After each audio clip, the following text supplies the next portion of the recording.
Le 19e siècle européen est le siècle du rationalisme. Tout est explicable, les découvertes s'enchaînent et on sort de plusieurs siècles de pouvoir religieux. Et pourtant, c'est dans cette période que va naître la mode du spiritisme. Découvrez avec nous l'histoire de ces fameuses séances de communication avec les esprits. On est prêt à faire tourner les tables? On y va.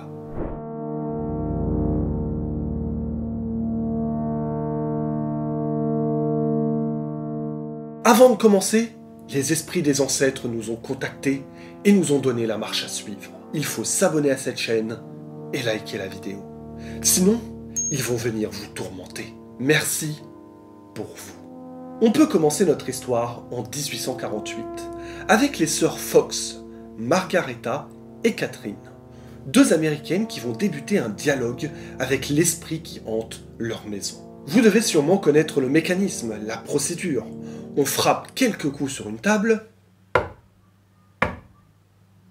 et voilà, le contact est établi avec l'au-delà. Alors oui, il faut que je vous dise, j'ai un peu de mal avec tout ce qui est paranormal. Donc, je vais essayer de ne pas être condescendant ou moqueur, mais il est possible que je n'y arrive pas toujours, je vous préviens. Le spiritisme, appelé spiritualisme aux États-Unis, va prendre en importance et gagner plusieurs continents. L'Amérique, l'Europe et l'Asie. Il faut comprendre que c'est à cette époque que l'athéisme a commencé à prendre de l'ampleur. Évidemment, ça n'atteignait pas les chiffres d'aujourd'hui, mais les gens, petit à petit, ne croyaient plus dans les religions, principalement chrétiennes pour les Occidentaux. La nature a horreur du vide, et il fallut une autre spiritualité pour la remplacer. Et c'est ainsi que les croyances surnaturelles, notamment les fantômes, ont explosé. Et puis, communiquer avec les esprits des défunts disparus, ça donne envie. C'est vendeur. Les séances de spiritisme se déroulaient toutes plus ou moins de la même façon. Il ne faut ni intrus, ni bruit, ni mouvement. Rien ne doit perturber la soirée. Parce que oui, la nuit est plus propice aux manifestations des esprits. Pas de condescendance. Il faut une lumière faible et de préférence rouge, comme pour attirer les taureaux. Attention, la séance commence. Il faut se vider l'esprit et se montrer réceptif. On est autour d'une table ronde, on récite une prière ou on entonne un chant, on se tient tous la main et on attend. Qu'est-ce qu'on attend exactement? Alors qu'est-ce qu'on attend? Eh bien qu'il y ait une légère brise de vent, un craquement, un bruit, ou que la table se déplace légèrement. Enfin, tout ce qui est d'ordre surnaturel. Parce que oui, le vent, ce n'est pas naturel.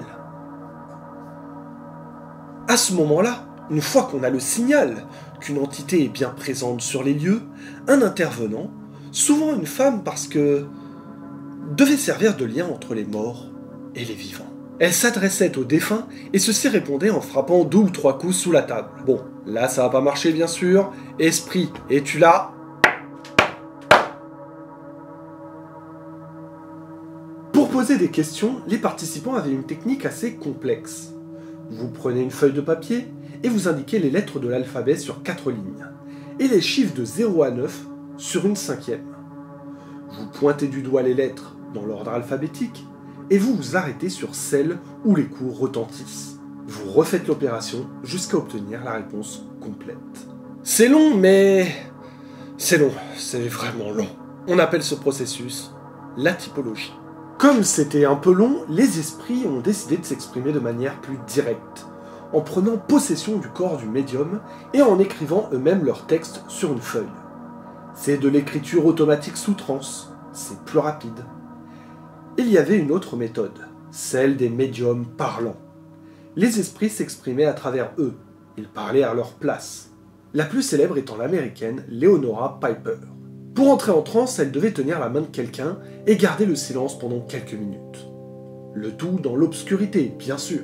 Elle est ensuite victime de petites convulsions qui vont s'intensifier jusqu'à dégénérer en crise d'épilepsie. Ensuite, c'est le retour au calme et Leonora s'exprimait avec une voix grave et masculine. C'était bien rodé et ça faisait son petit effet. La popularité des femmes médiums était très élevée, notamment la napolitaine Eusapia Palladino qui s'était fait une grande réputation en faisant léviter les objets et en matérialisant l'esprit des défunts. Elle créait des séances incroyable, avec des lumières qui s'éteignent, des ombres qui deviennent des silhouettes et des cris qui résonnent de nulle part. Le grand show. En Europe, c'est l'Espagne qui est gagnée par la fièvre du spiritisme. De nombreux médiums d'importance venaient d'Hispanie, et de nombreux journaux espagnols en parlaient régulièrement. Il y avait des témoignages, des interviews de médiums, et des articles faisant la promotion de cette mode. Un homme, Allan Kardec, un Français, va tenter de rationaliser tout ça, et ses livres seront des cartons, faisant de lui une icône du spiritisme. Pour info, sa tombe est l'une des plus visitées du cimetière du Père-Lachaise. On a fait une vidéo dessus, si ça vous intéresse. Assez rapidement, tout de même, les premières accusations de fraude et de supercherie voient le jour. Les médiums sont traités d'escrocs, de charlatans et de faussaires. Et à juste titre, parce que oui, les séances de spiritisme étaient truquées. Les médiums utilisaient des astuces, des trucs, pour persuader les gens de la véracité de ce qu'ils croyaient voir. Ce n'est pas évident de les prendre en flagrant délit, mais certains passèrent aux aveux, et notamment les sœurs Fox, celles qui avaient lancé le mouvement. Elles reconnurent avoir truqué leurs séances en faisant craquer leurs articulations. Le spiritisme est encore présent dans certains pays, et notamment au Brésil, où on compte plus de 3 millions d'adeptes. C'est la fin de cette vidéo sur le spiritisme. On espère que vous avez apprécié le sujet. Parce que c'est bien, et n'hésitez pas à vous abonner et à mettre des commentaires.